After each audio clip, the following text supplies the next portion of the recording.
This is Rock Talk with Mitch Lafon. Mitch Lafon. Welcome to this episode of Rock Talk with Mitch Lafon on this Mitch Marathon Month. And do you know what sounds better than that? Mitch merch. That's right. It is available now at loudtrax, trax.com/Mitch. And there you go. Gratuitous plug right at the top of the show. That, my friends, is what we call professional. That is, you don't get this high quality stuff anywhere else, I have to say. Anyway, today's guest.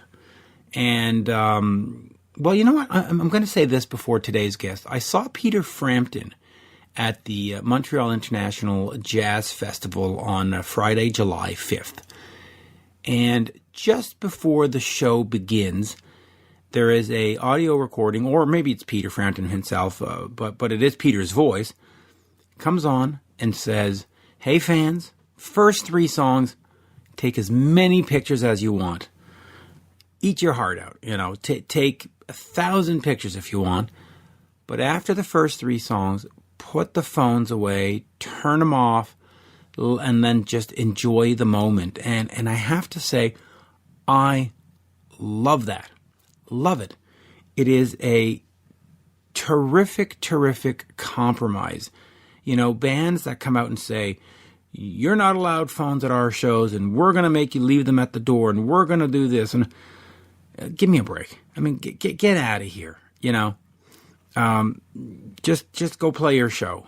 Now, on the other hand, fans that have to have 87 pictures of every song, by the end of the night, they've played 20 songs and they have, 1,600 pictures.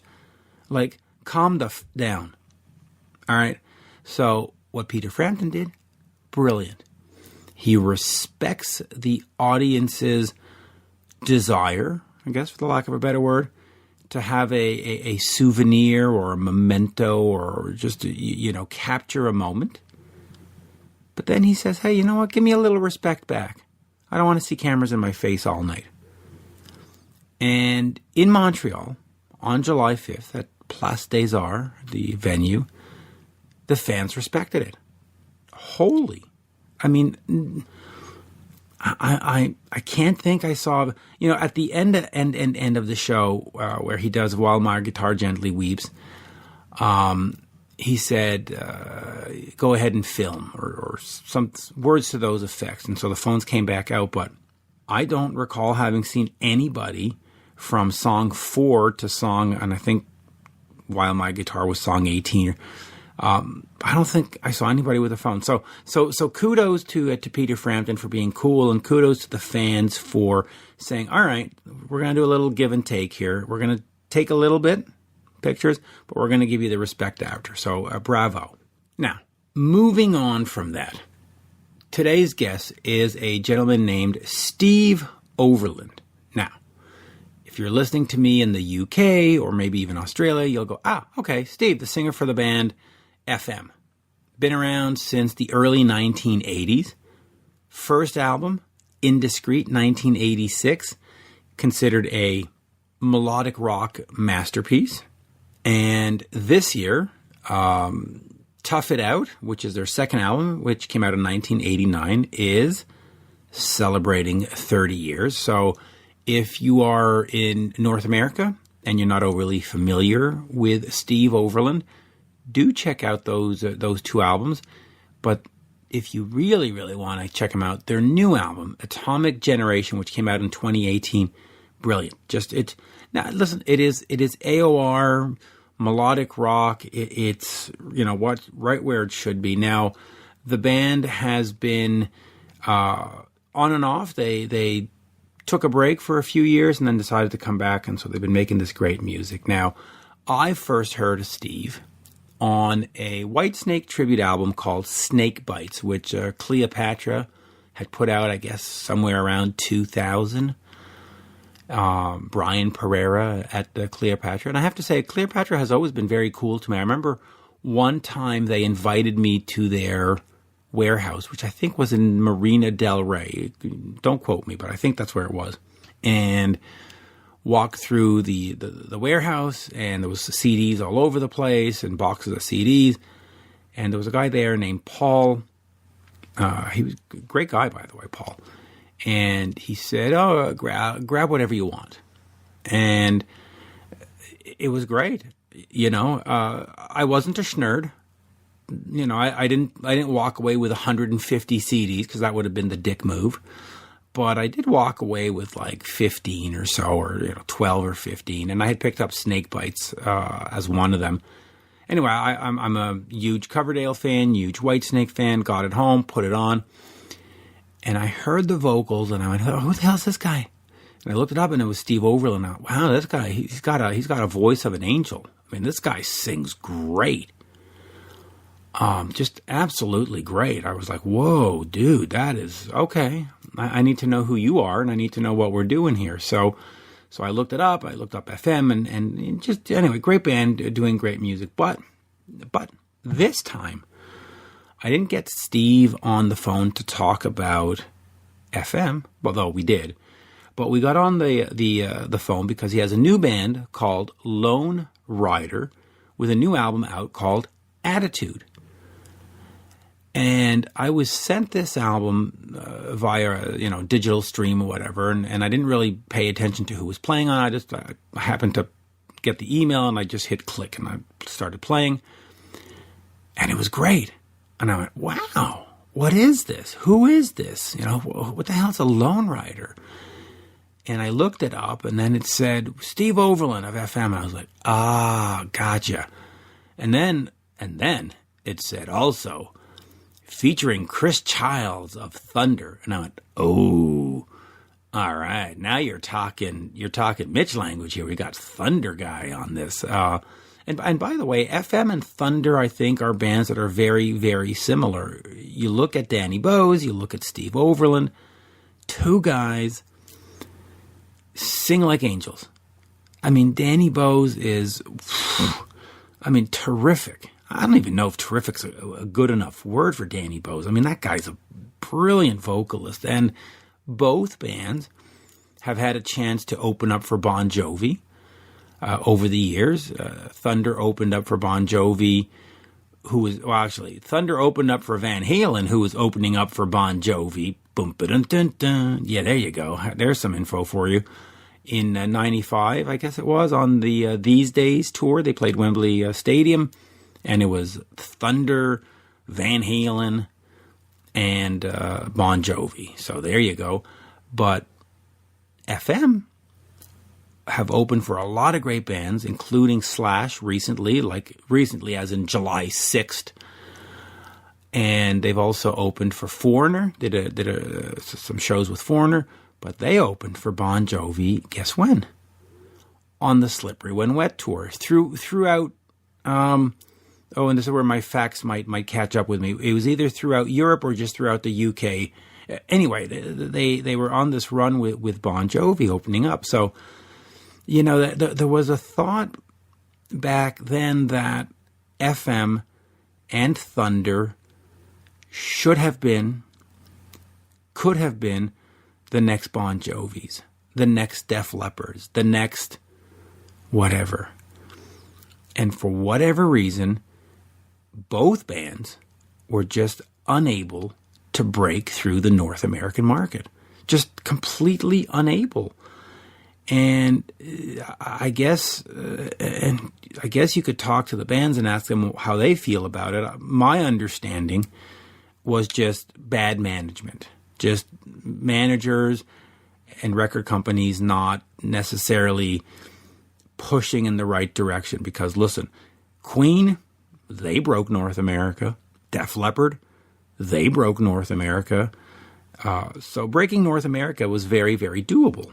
And if you're not breaking into the market, generally, you can point your fingers at two things: record company or management, or both. Rarely do you ever point your finger at the band. I mean, most bands, if you said to Tigers of Pantang or FM or Thunder, hey, how would you like to go tour 40 cities in North America. We're going to give you all the tourist support you need. We'll get you a nice big bus. And they'd be like, yeah. Rarely would they go, nah, it's not for us. But there you go. And by the way, there's another band out there that have had great, great, great success. And you know what? There's a lot of bands that have had a lot of European success, but when they come to North America, it sort of falls apart. And you're going to argue with me on this one, but Thin Lizzy is a much bigger European band than they ever were North American band. Now, did Thin Lizzy do better here than FM or Thunder? Probably. I would think yes. Status Quo. Status Quo, they, if you remember, and the anniversary is coming up here, July 13th, 1985, open up Live Aid. They've celebrated, 50 years, I think it is. And they can go tour Europe and the UK and sell big venues. I'm sorry, but if you bring Status Quo to Montreal, I don't know, where do you put them? I mean, it's probably a bar show. And Thunder, which are doing 3,000 seaters, 3 to 5,000 seaters in the UK, bring them to Montreal. I'm not sure. Probably a small club of 200 people, maybe. And I don't know if Steve's going to listen to this part of the interview. If Steve Overland listens to this, or anybody who's an FM fan, but I would unfortunately have to argue that if they came to North America, it would be the same thing, which is tragic. I mean, it's tragic. Go listen to Atomic Generation from 2018, and you tell me that mother isn't a great album. Go ahead. Go tell me that that's not a great album. And the same goes for, by the way, this new Lonerider attitude. And before I forget, it features on drums Simon Kirke, and you're going, I've heard that name. Yeah, because he was in a little tiny band, had a little bit of success, called Bad Company. So Steve Overland, and I'm just going to say it this way, the guy from Bad Company, and then the brilliant guy from Thunder, or the brilliant band, have put out an album together, and it sounds great. So go back, look up FM Band. They are on the streaming services, at least in North America, the Spotifys and the Apple Music. Go listen to Tough It Out. Go listen to Indiscreet. Go listen to Atomic Generation. And go listen to all the other stuff that I'm not mentioning. Aphrodisiac, Taking It to the Streets, Metropolis, Rockville 2. And go listen to the live album called The Italian Job. It is streaming on Spotify, and you tell me that that's not a freaking amazing live performance. So anyway, listen, I have rattled on longer than I should rattle on. 14 minutes. Wow. Here is, without further ado, speaking about his new band, Lonerider, and their new album, Attitude, which Andrew McNiece from melodicrock.com, who is an expert in all things melodic rock, has given it a 90% rating. He doesn't do 9 on 10. He gives 90%. So Andrew McNiece at Melodic Rock, and if you know anything about melodic rock, you know that that's the site to go to, and Andrew's ears are the ears you need to trust. And they gave Lonerider Attitude 90. I'm going to agree. It is definitely, in my world, a 9 on 10. It is a great album. So do check it out. And here is the one, the only vocalist extraordinaire, Steve Overland. We are speaking with singer Steve Overland. The new project is Lonerider, which includes Simon Kirke of Bad Company on drums and my favorite, Chris Childs of Thunder Taiketo. Now, I love me some Thunder. So, Steve, absolute pleasure to talk to you today. Oh, great to speak to you, Mitch. Yeah. So, it's been a while trying to get this together, but we're there at last. So it's great to talk to you. Yeah. We're here. Here we are now. Now, talk to me about this project, because it got sent to me as a promo, and I hadn't heard about it, and I put it on, and I went, my Lord, this is great. The vocals are fantastic. The musicianship is fantastic. And then I went back to the email, and I said, who the heck is this? And I saw your name, and I went, well, that explains the vocals. And then I saw Chris Childs, great. and I went, oh, Thunder. And then I went, whoa, So how did this band come together, and is this a band, or is this just a project? Yeah. No, it's a band, Mitch. I mean, what I did was I'd had this kind of, for about the last 2 or 3 years, I make a lot of different records in different sort of genres too, and obviously with FM keeps me fairly busy, but I had this kind of dream to make a retro-style Free Bad Company record, because they basically were the two biggest influences on me sort of in that genre of music. So I wanted to go into a studio, play it live, just get the vibe, but not play to click tracks like everybody does now, and just get like a real in-your-face sounding blues rock album as they were made in the 70s. So I put this to the record company. They were like, well, what do you want to do? And funnily enough, I played with Simon Kirke way back in a band called Wildlife. We were signed to Swan Song when Bad Company was still going. Many years ago, when I was about 19, Yep. I had a call from Swan Song Records, and Peter Grant, who managed Zeppelin and Bad Company, and he wanted to put me and my brother together with Simon to do an album. He'd heard some demos that we'd done, so I'll cut to the chase on this. I mean, so I knew Simon from way back, Simon Kirke, but I hadn't spoken to him for 25 years. And when I thought of doing a record like that, the record company boss said to me, do you think you could get Simon Kirke to play drums on it? Because it would be amazing. So I was on tour with FM at the time. We were doing a gig in Wales. So I sent an email to his management, and within 15 minutes, Mitch, he phoned me back, having not seen me for 20 some odd years, So he just said, send me some songs through, Steve, and I'll have a listen. I sent 3 demos of the Lonerider songs. I can't remember which 3. And he just got back to me and said, I love this stuff, I'd love to play on the record. So that's how it all began, really, Mitch. And then I know Chris Childs from Thunder. I know all the Thunder boys really well. We've kind of gone through all the same things. We were signed to the same label, FM, and when they were Terraplane years ago. And so basically Chris, when he thought he could play with Simon Kirke on a record, because once again, his biggest influences were Free and Bad Company also, especially Andy Fraser. So it was a real bucket list for him, standing in a recording studio looking through the glass, and he's actually putting rhythm tracks down with Simon Kirke, So it was just, it came together really quickly. Everybody loved the material so much, and I managed to get what I think was the best of the crop to play on the record. So I'm very proud of it. It came out exactly as I had it in my head, which is always nice. Yeah, and it turned out great. So I'm glad to hear that it's a band and it's not just a one-off. But okay, I had some other questions, but you mentioned Wildlife, so let me just go there for a second. That second album in '83, if you look at the lineup on there, you've got Phil Soussan on bass. You've got, of course, your brother Chris. You've got Simon. And it's produced by Mick Rouse. Talk to me a little bit about that album and working with Mick as a producer, and why was the shelf space or the longevity of Wildlife?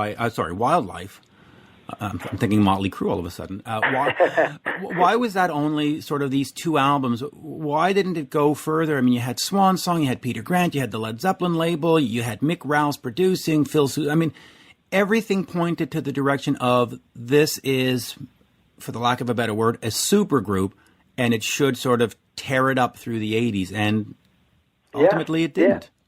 Yeah. No, the whole thing with it was, I mean, Swan Song Records folded sort of halfway through writing the second record. Swan Song basically folded the label up as a working label, so we were left labelless. We had a lot of interest, obviously, at that time because of who was in the band. We had other deals offered us, but then Simon always kind of made it clear that if Bad Company, or when Bad Company were going to go back out, make another record and tour, that would be, then the Wildlife thing would have to go on hold. And that's exactly what happened. Those 2 things happened at the same time. We'd written about 4 or 5 tracks for the second record, and we never really got to make it. We demoed the songs but never got to make it. And at that time, I had a call from Merv and Pete asking me about, look, will I come down and have a listen to this new thing they want to put together?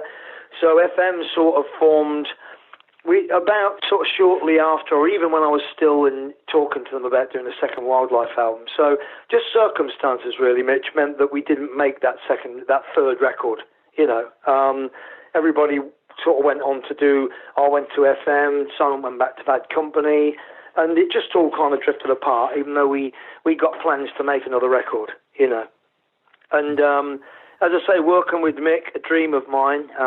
He's a lovely guy, Mick. He's not very well at the moment, unfortunately, but he's a real good friend. And they were all great to me. I mean, if you think about it, I would have been about probably 18 or 19 then, I think. And my heroes were Mott the Hoople, Bad Company, Free, and I got to play with and work with sort of some of my heroes at a very young age, which makes me a very lucky man. So it was great. I thought, it was a dream for me working with those people at such a young age. So I really loved it. I loved that time, in my life. And it's also good to see that Phil, like you, had this long extended career, because that's very rare, especially, when in a band like that. But you mentioned Thunder and how you've shared similar experiences. So I want to ask you about trying to get out of the UK, because you look at FM, you look at Thunder, you look at Status Quo, bands that could play Wembley Stadium, quite frankly, and yet in Canada, hard to get to any notice. What was it about the North American market that was challenging for FM? I've already spoken to Luke and the guys in Thunder about why it was challenging for them. But what because what did I see? That you played the Melodic Rock Fest a few years ago, Andrew. We did, Chicago, yeah. Yeah, and what I found amazing about that, it said first time in North America, and I'm like, what? 30-some years in, first time in North America? Yeah. Very disappointing. Probably the most disappointing thing in FM's career, to be honest, Mitch. It's a long story, but I'll try and sort of cut it down. When we signed to the British label, they came. We did a showcase. They came, and we were the first signing to Portrait Records, that were an American subsidiary of CBS. Yeah, John Kalodner. That's it. Yes, we signed to Portrait in the UK with the first signing, and it was like, sort of a real tough time for us, because all of a sudden America wanted to take over FM and take over the direction of where the band went. But unfortunately, I mean, you've probably heard these stories many times before, the British label wouldn't let that happen because they signed us. So we got big American management. We went with Barrett Consolo at the time. John Consolo, who manages the Eagles and things now, and John Barrett was our manager. He managed Survivor at the time, REO Speedwagon. So we had big management in America too, and lots and lots of interest. But this in-house war between the British side of the label and the American side of the label was basically what screwed things up for us. We had so much stuff planned. I came over to CBS in LA and in New York and did lots of press. It looked like Frozen Heart was going to be a radio hit out there.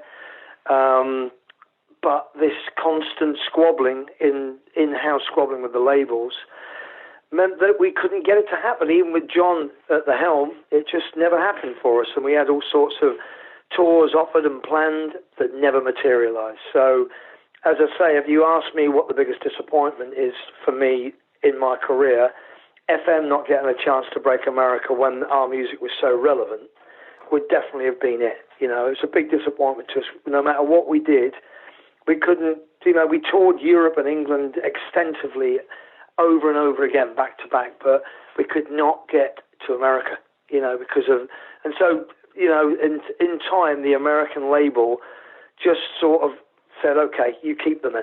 And we were the only people that suffered were the band, really, So it was an in-house squabbling and politics, really, that kept us out of America, And that's disappointing. And I know when I talk to Canadian artists like Larry Gowan, who was, of course, Gowan before Styx and Honeymoon Suite, they always talk about, quote unquote, sandboxing, how the record companies decided, no, you're a Canadian artist, so we're not going to bother trying you out in London. We're not going to try, you in LA radio. You're a Canadian band. And were you sandboxed as well? I mean, is that the proper term? Without a doubt. Okay. Yeah, without a doubt. I've never heard that term, but that sums it up really well.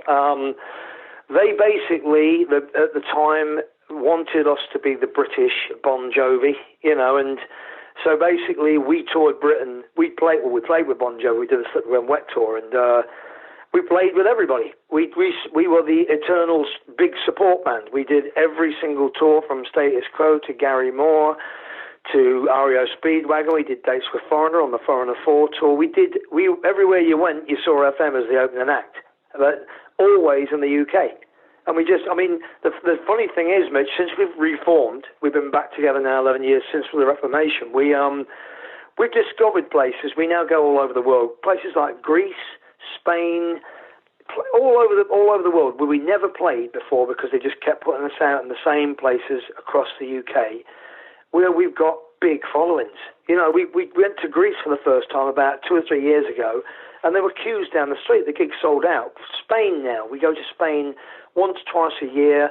The gigs sell out, and we never even went there first time around. They never sent us there, and we had no idea that we'd had some hit records in Sweden. We didn't know about them. Nobody told us.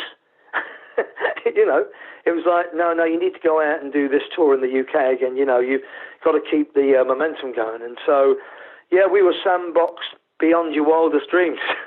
It really was tough to get them to do anything other than put us out in the UK and certain parts of Europe, Yeah, that's exceptionally disappointing. But I'll tell you this: last night I was at a show, and a fan came up and said, "Oh, hey Mitch, who are you interviewing next?" And I said, "Oh, Steve Overland." And he goes, "Oh, FM, I love him." So you do have fans in Canada. People do love you. But let me just quickly get back to the Lonerider album. How is this different from an FM album in terms of the way you approach it musically, the way you approach it lyrically, maybe even production-wise? Is it its own separate thing, or is it just sort of Steve singing under a different banner, if you know what I mean? No, it's definitely a separate thing, Mitch. I mean, as I say, this was my little baby, really, my dream to make this record. I knew exactly the style that I wanted to write the songs in, and Steve Morris, who's a co-writer with me, is the guitar player on the record. He's a great player and writer. We had a meeting, and we briefed ourselves on what we were going for. Totally different process to writing for FM. I mean, I normally come up with 90% of the ideas for FM records and write them with various people or on my own. This was a rough sketch of songs. We demoed them, and then the boys came in, Simon and Chris came in, did the rhythm tracks for Steve and changed them around. It developed as a band, and that's what I wanted it to do. We played the tracks live. We kept Simon would do 2 takes, Chris would do 2 takes together. So you do 2 takes of each song, and then pick the best take, the way it used to be, and not many overdubs. Because FM records have the kitchen sink on. There's quite a lot of loops and modern stuff happening on. I didn't want any of that on this record. I wanted it stripped back to 2 tracks of rhythm guitar, a bit of Hammond, keep it very organic. The drums on the album, we got the same kit for Simon that he used on all those old records, so an old Ludwig kit. Chris brought down all his older basses. We knew exactly what the sounds we wanted, everything, just keeping it. One of my favourite records, the first Bad Company record, and I went into the studio and Chris Diada, the engineer, I said, "This is the drum sound I want." I gave him the CD, and he did it. It came out sounding as I wanted it to sound, where you can hear everybody's performance. There's not loads of reverbs across things. It's the natural sound of the instruments, and you can hear everybody's playing. And that's what I wanted to go for. FM records are fantastic to make. They take longer. we'll go in and we'll put drums down with bass and stuff, but then we'll probably just keep the drums and then go back and he'll redo the bass. A different process altogether, you know. Done to clicks because we're flying in loops everywhere and stuff like that on FM stuff. This was played live, so it will speed up and slow down a little. That's what I wanted, you know, the natural feel of how Simon plays the drums because he's such an incredible player. And it gives you a different dynamic totally to when you do things the way the other bands that I work with do them. So it was an idea that I had that I stuck to all the way through that, you know, so far with the way the album's been received seems to have come off, so I'm really, really proud of it, you know. Well, as you should be, and like I said, the album came to me sort of mysteriously, just Lonerider, and I was like, oh, okay, well, and I played it, and it was like, wow. So, you know, usually you play 30 seconds or 20 seconds of a track and go, okay, great, let me get to the... I played the whole thing through, and I went, who is this? This is great. And so it was good to see that it was you, and it was, you know, like I said just before the interview, I first heard your voice when you did this Whitesnake tribute years ago. Yeah. And I just remember going, wow, this, what a voice. I mean, as far as pure voice, you and Danny Bowes, you two have got it. But let me ask you this, totally unrelated, but tomorrow or in the next couple of days, my next show that I'm covering is Alan Parsons. You had a chance. Yeah, love. Yeah, I've got some great shows coming up. Alan Parsons, not Adam. That's a manager. Alan, it is, yeah. Alan Parsons and Peter Frampton, three back-to-back shows. How's that for a nice weekend, right? Wow, fantastic, yeah. But you got to work with him on his on-air album. You only did one track, but what was that experience like? Because when you think of musical genius, Alan Parsons, and maybe even Adam Parsons, the manager for Thin Lizzy and Black Star Riders. Yeah, he's great, Adam. We know Adam well. Yeah, he's a fabulous chap. But you have to include Alan in the conversation of musical genius, right? Yeah, without a doubt. I mean, I remember I got that through an old manager of mine. He managed Alan at the time, and he played in my voice from years ago. And whilst I was there, I did a few studio things for him. He wanted to do a demonstration of a new compressor, and because of the way I sing, sort of volume-wise and power, he sort of got me to do a few things whilst I was in his studio. But his studio is amazing, Mitch. I mean, I went in this, like, you hear everything in quad. I mean, it's, you know, if you could picture him mixing a Pink Floyd record in there, it would blow your mind, you know. But it was a great experience. He's a really, really nice guy, really easy to work with, and knows exactly what he wants and just lets you do your thing. He just wants you to go in, and he's hired you to do a job because he likes what you do anyway, and he just lets you get on with it. He's great. He's a great guy to work with, you know. And, you know, I've been very lucky in my career that I've got to work with these people. It was really, really great experience. And I liked the track, too, that I did. It was a great song, you know. Yeah, it was a great song. So, all right, you mentioned getting back together in 2007. So let's talk about the breakup. You start off in, what, 83, 84? Yeah, 84 we formed, yeah. Right, and you go all the way to 1995 now. We talk a lot about how Nirvana took over the radio and how the music times was changing and rock and roll was sort of on the outs, or that kind of rock was on the outs. What sort of got to the point where you just said, the hell with it? We can't. Was it just a frustration that you weren't getting played? Is it the whole North American thing where you're just not breaking through and getting to that next level? Is it just you can't stand the guys in the band? Where do you go, okay, it's time to move on? Well, it's all of not the only thing that didn't apply was not being able to stand the people in the band. We've remained friends all the way through. We split purely because you've just summed it up, really, Mitch. We were getting nowhere. We could have carried on playing all the same venues in the UK and selling tickets, but in real terms, we'd come to a standstill. We were just sort of treading water. You know, you couldn't get our records on the radio anymore. You basically, we would have been carrying on and cheating the fans a little, I think, and that's the way we felt because we actually thought, why don't we stop for a couple of years and see what happens and then get back together? That was the initial plan.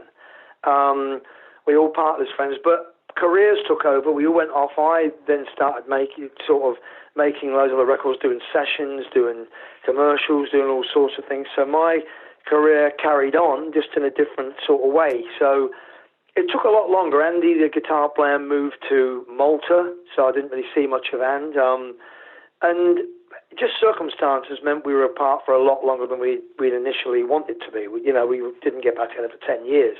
But I think we waited the right amount of time. I think we got back together when people were a bit sick of sort of reality television, these music shows like X Factor and things like that. I think people wanted to see a live band that could play live with a proper show again, And when we came back, we had no idea that we were going to be as popular as we were. We thought people would have forgotten about us because it had been a long time. So the initial show was just a tryout, really, just to see how it went, and it sold out. So people from all over the world. So it was a bit like shock. It was like, wow, we need to probably do something else.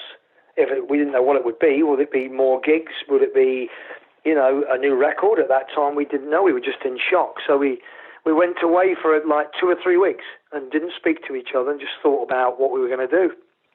And agencies started coming out the woodwork, our old agents.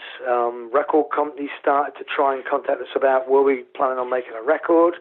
And all of a sudden, it all became very real again. And before we knew it, we got a future. We had plans to do things and festivals offered to us, and that was it. Here we are, sort of 11 years on. It's been amazing. It's been great to be able to do it again. It really has. But while you were away from the band, did you miss the band? I know you did some other projects and you were doing, like you said, the commercials and all that, but it's not being the lead singer of your own band or the band. Did you every couple of years started going, like how? I know you got busy, but was there a part of you missing in those years? Yeah, yes, definitely. I mean, you have to being in a band is, if you all get along, there's nothing better, because you've got that thing about your band. When you're on stage, we've just done some huge festivals. We've just done Grass Pop and Hellfest with Whitesnake, Def Leppard and Kiss. We've just done some huge festivals. And it's that thing with your band. When you've been together as long as we have, you are there's something happens when you go on stage. You're on autopilot. You know exactly what the other members of the band are going to do. And it doesn't matter how big or small the audience is. You just know what you're there to do, and the band have great fun. We have great fun playing in this band, so that comes across to the audience. And when you go out there with something where it's not a band, a lot of the onus is on you. You tend to these things I was doing. I was using different musicians, so you do a record, then you use different musicians on the next one. So you never really develop a sound, if you know what I mean. The sound is you. So, yeah, I did miss it. I mean, as time went on, I got more used to not being a part of it. So my life outside of FM, making solo records, making records for other people, doing sessions, became what my career was. So when we decided to get back together, I had no idea what the band were going to sound like. Would the music be relevant? When we played the songs, would they sound dated? We really didn't know, so we went into rehearsals and they didn't. It came together really quickly and we had a real great time playing together again. So, you do miss it. As I say, we've been together now for so long that we just know what each other's going to do. We know exactly how everything runs with FM, on stage, in the studio, everything. So it's that familiarity that you probably miss. You're going in there and starting a new project with new players, and you know that it will probably be the only record you'll make with those players, which is why the Lonerider album is a band. We're planning on doing some dates with it because I think we have to. It's such a great record. It would be a shame for it just to be a project, Yeah, well, I agree, and I think we got to somehow figure out a way to get Lonerider, Thunder, and FM on some kind of North American package. I'm there. You just tell me when to come. I'll be there. Yeah. Well, we'll call Adam Parsons and see. Just real quick, since you talked about developing a sound, when you do get back together and you start making records, and of course the last one, Atomic Generation, came out last year. Yeah. How conscious are you of the classic sound? You know, you look at bands like U2 and Madonna and stuff, they change with almost every album. And then you look at a band like AC/DC, doesn't matter what year it's from, you hear the riff, you hear the vocal, you go, yep, that's AC/DC.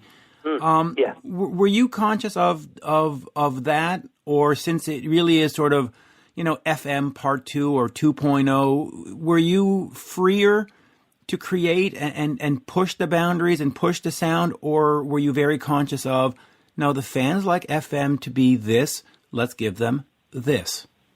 Yeah, well, I mean, there's an element of everything, I think, in the way we approach things now. I think, obviously, technology has moved on. You can do so much more. And we're always aware that we have to be competitive with what's out there today. So we will try different things in the studio.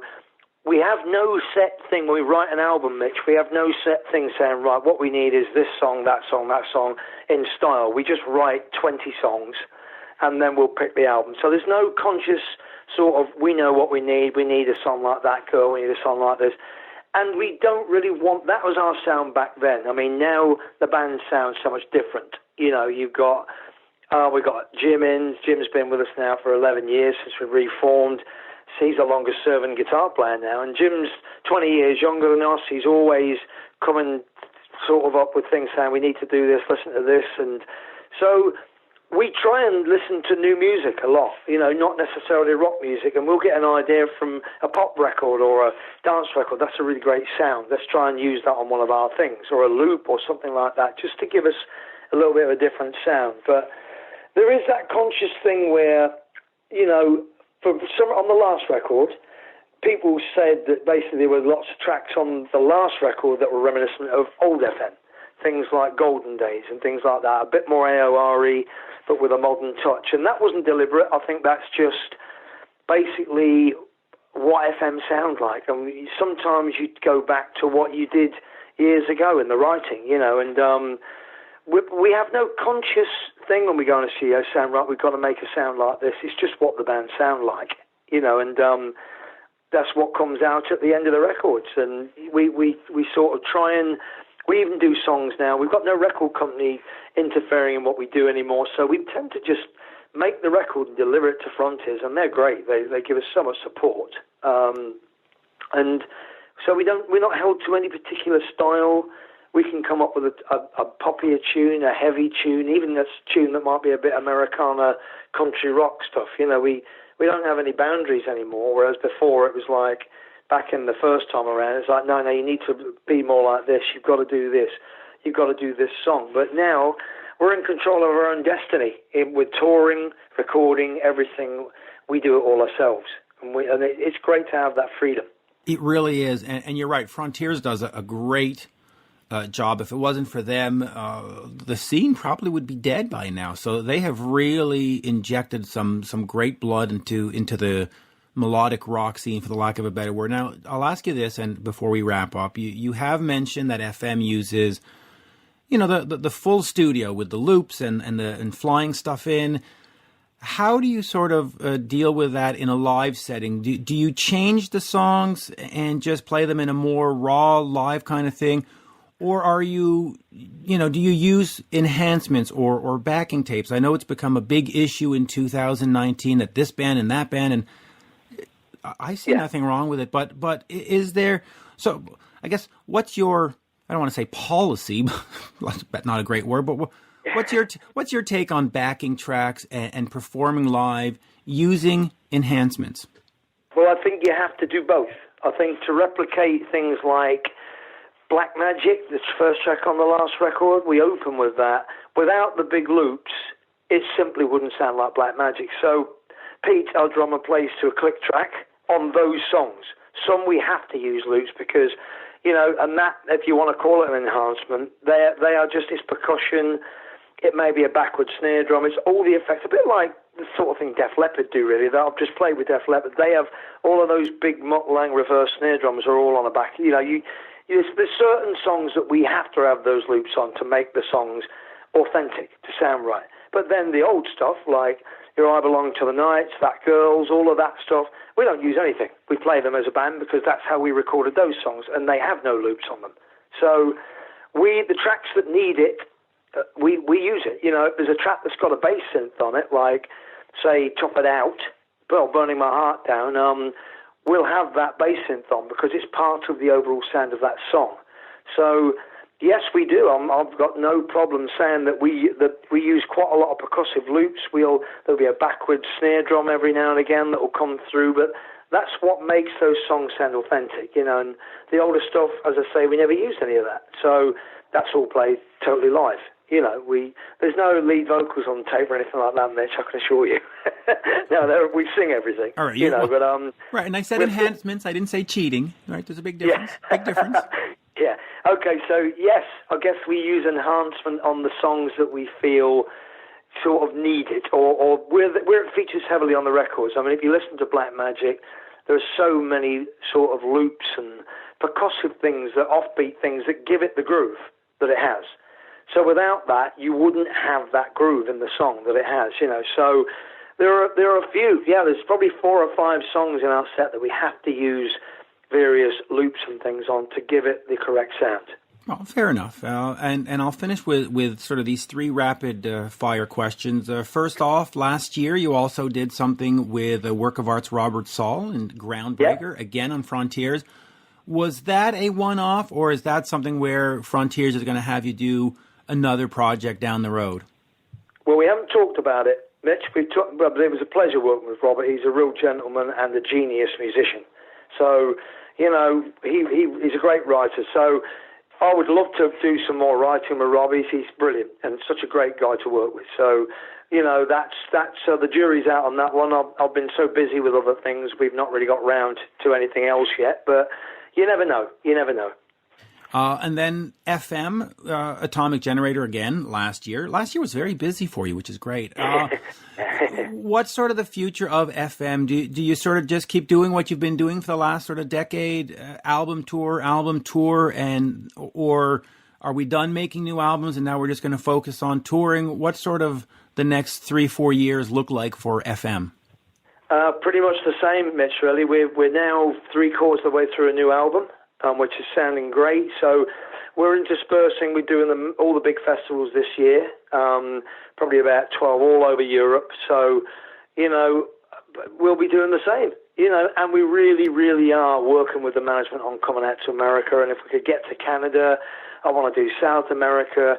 We're trying to spread the net. We want to spread the net wider because we think everywhere we go, as I said, there's a market for FM and there is a following.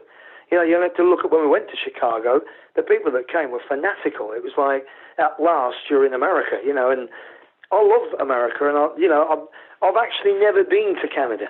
Never been. And it's beautiful. Everybody that goes, I've got friends that go there all the time. They've got relatives there, and everybody just says how beautiful a country it is. I know that in Canada you've got great taste in music. I know that, and I know all the great bands that come out of that country. So just spreading the net. Anywhere that we haven't been to, I want to go to. So there's still a lot of things for FM to do in the future, and I want to do all of them, you know. So we've got no plans to stop. We love doing this. We have a great time doing it, and just because we're a little bit older, it doesn't mean that we still haven't got new things to do. So we'll be carrying on, making records and touring, and hopefully coming to places we've never been before. Well, yeah, and I'll put a word in at the M3 festival for you to see if we can get you over here. But yeah, somebody's mentioned that to us before, and that would be fantastic. I'd love to. It's such a great festival, and if I manage to make it happen, I will send you an email or a text and say, hey. But just real quick, and by the way, speaking of Canada, 2 of your bands have used Canadian bands' name. FM, there was a Canadian FM band, and Wildlife. There was a Canadian Wildlife as well. Was there? Yes, there was. I've got a record of stealing bands' names that come from Canada then, have I? Yes. In fact, I'll go do a Google search to see if Lonerider has a Canadian equivalent. Yeah, I wouldn't be surprised. It's Lonerider Canada, probably, aren't they? You know, so... Yeah, you'll have to be Lonerider UK. But anyway... As you know, Mitch, I mean, FM had to be called FM UK in America because of the Canadian FM, you know, because they're quite a well-known band, weren't they? So... Yeah, they were. We sort of we'd already built a name for ourselves, in a little bit of a name in Europe, so we couldn't change the name. So, it had to be FM UK, which looked a bit odd on an album cover, but, it's what it is, and they had the name first, so they deserve to keep it, you know. And I have to say, when you look for at stuff on Google, it sort of geo tags it or geo specific. And so I was looking up FM, and everything kept coming up this Canadian band. I was like, "You're not helping me, Google. You are not helping me, Google. This is not what I need." So I finally looked up FM UK, and it went, here's all the stuff and it's like, okay, thank God. Anyway, let's remind the folks that Lonerider Attitude is out now. It came out in, I guess, April. And folks, it is spectacular. And truly, I get sent a lot of albums and I was like, whatever. And I played it and I was captivated. The musicianship, and listen, Simon Kirke, you can't go wrong. Steve on the Chris Child, you can't go wrong with the players. It is terrific. Go listen to it. Go buy it. Steve, as we say in Montreal, merci beaucoup. Thank you so much. Thank you so much, mate. It's been a pleasure. Yes. Fantastic. And we will get you over to North America. I will make it a mission. I'm waiting. Just let me know. I'll be there. Okay? Thank you, sir. Cheers. Bye-bye now. All right. Bye-bye. Bye-bye. Bye. You're listening to Rock Talk with Mitch Lafon. Rock Talk.